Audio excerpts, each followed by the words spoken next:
This program is proudly sponsored by Nowicki Carbone Personal Injury Lawyers.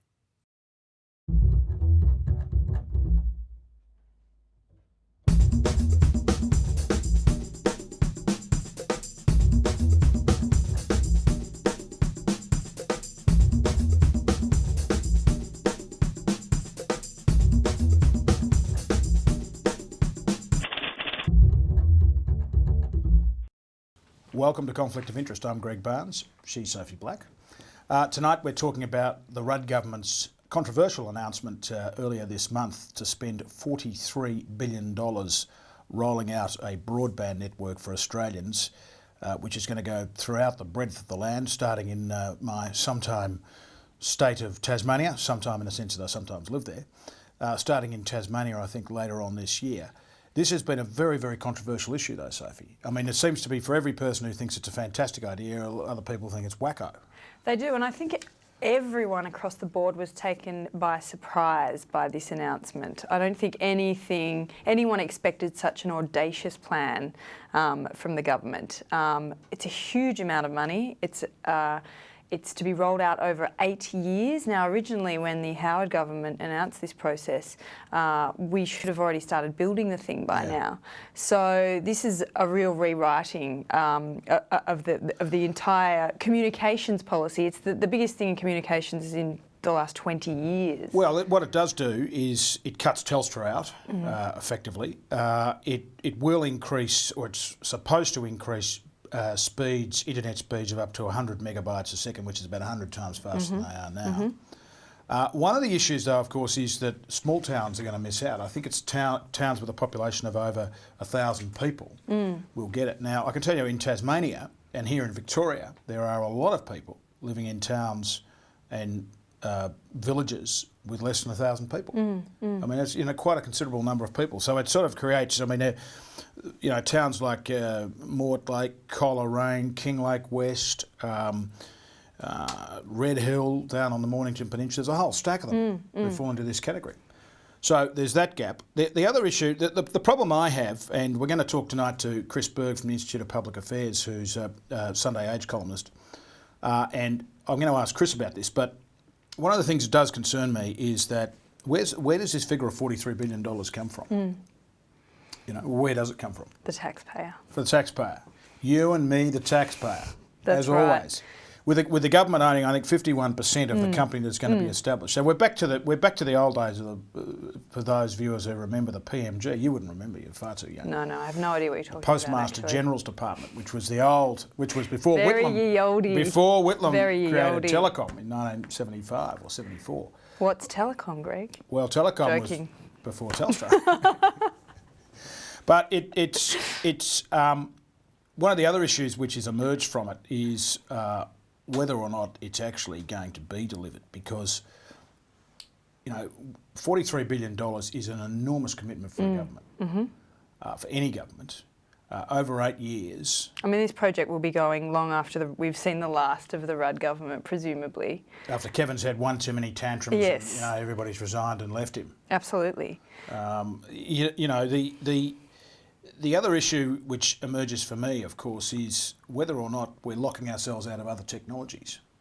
Well, I think this assertion has been repeated over and over again in the media, and from what I understand about the technology that they're proposing is that it is the most future-proof and flexible kind of technology that they can be laying out. Who told you that? You've been listening to Stephen Conroy, the No, I haven't. Minister. No, I haven't. We actually had Professor Rod Tucker from the University of Melbourne, and he wrote a bit of a myth-busting piece in Crikey recently. He did too, yeah. And he said that this type of fibre that they will be laying down will actually be more flexible than the existing Telstra network ever could be, and that it will be able to be added to and amended for years into the future. Well, here's what one expert, Kevin Morgan, who's described as a telecommunications consultant specialising in regulatory affairs, wrote in The Age on the 8th of April. He said that he called it a shambles.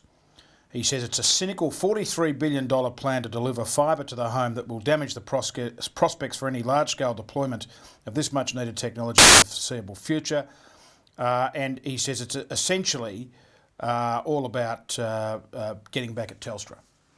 Well, I read that piece, and from what I can tell, and he argues in that piece that every tender that put in a bid had to rely on the old Telstra network. Yeah. And their existing technology in order to get the thing up. So they were hamstrung. They relied on Telstra. But from what I understand, this is a complete rebuilding of the network. This does not rely on Telstra in any way. This doesn't use any of the old copper wiring. Yeah. This is a massive undertaking. Whether or not the government can fulfil its promise is another thing entirely.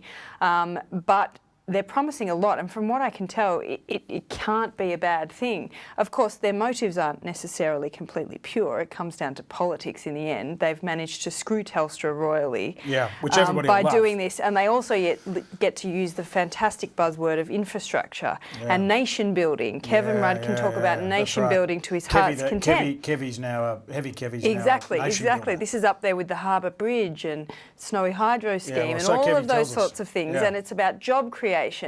But regardless of what the motives are, I really can't see how Let me tell you we about lose the out of jobs. this. Chris Berg says I think he's calculated the number of jobs created. It's $1 million per job. It's an expensive way to create jobs. It's a very expensive way to create jobs. And you know, job estimates by governments are always inflated. Always inflated. I've never seen a job estimate from a government and a government project that hasn't been highly inflated. But leaving all that to one side, I suppose the question is, what was the alternative? And it's a question we should put to Chris. I mean, Exactly. there is a need in Australia to improve, and any developed world country to continue to improve, or all countries to continue to improve telecommunications. And this goes way beyond being able to download your favourite TV show quickly. Yeah. I mean, this has implications for rural health, for the environment, for education. We absolutely have to keep up, if not become a world leader on this stuff. Well, we do. The other matter that I think is very problematic for the government is to what extent can expect Telstra now to be a player in this. I mean, Telstra's like the elephant in the room. The problem is it's so big that it's now wanting to come to the table. And the question is, what role will Telstra play, and what will Because that the mean? government have promised that 5 years down the track they will then sell this project off. This is going to be a big sale. Yeah, well, who's going to buy it? Who's That's gonna the buy it? question. And from what I understand, Telstra will not be able to buy it outright.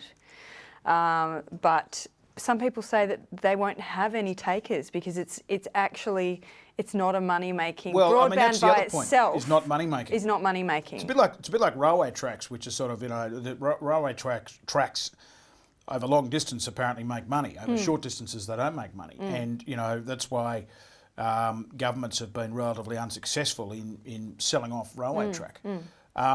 But I think that's a real risk in this. You know, if we're left with a lemon, or the taxpayers having to continue to pick up the tab for many, many years into the future, it undermines what Rudd's really saying about the fact that, look, government has an initial investment in this, but we want to divest ourselves of that investment 4 or 5 years, 5 or 6 years down the track.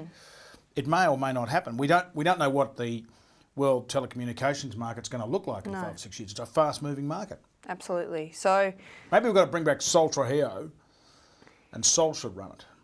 maybe. Because I actually I had a soft spot for Sol. I thought Sol was fantastic. Well, Because he Sol's used to tell the approach government to hasn't- get stuffed all But the it time. hasn't really worked. You could Well, say I know, it's but I mean, backfired spectacularly. you know what Sol apparently used to tell his executives he wanted the company to stand on its own 2 feet, which is if right, was a refreshing change for Telstra, which had been notoriously on the government teat, you know, forever and a day, even when it was privatised. But you know, we could talk about this all night, and we will talk about this all night. We will. We'll come back with Chris Berg from the IPA, and let's see if he has some answers for us.